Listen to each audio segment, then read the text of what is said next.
Morning folks, welcome to the madness. Continuing on with upgrading the bike today for a big trip. We're going to remove the stock radiator guard and we're going to replace it with something a little bit stronger. Shouldn't take long. From what I can see, it's a couple of bolts, 3 bolts out. Take out the guard, new guard on, 3 bolts in. Let's see how we get on. Now, first up, removing the old one. 1, 2, 3 10mm bolts.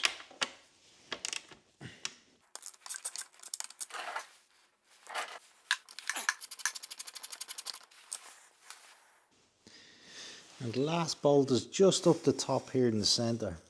Your mudguard is slightly in the way, so what you have to do is keep your wheel straight and you're coming in just underneath the mudguard and it will fit.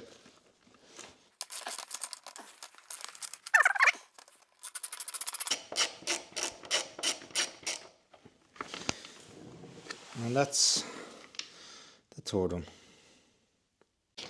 Here's your guard. It's going to mount in place. Take your longer bolt, put a washer on it, and take a spacer. The bolt with the washer goes through the outside, whilst on the inside is where your spacer is going to go. And then you're going to mount this on exactly where you took it off from.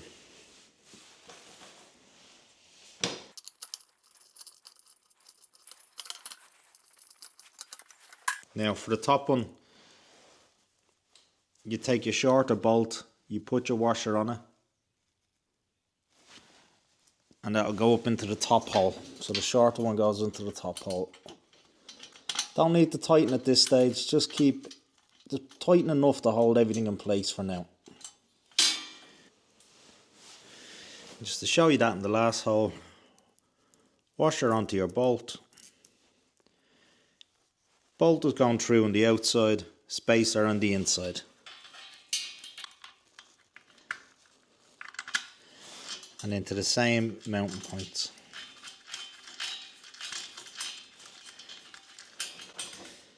And then it's a 4mm hex head. You tighten into 7 foot per pound torque or 10 Newton meters, which is not tight at all. Do not over tighten, you're just going to end up threading the whole thing.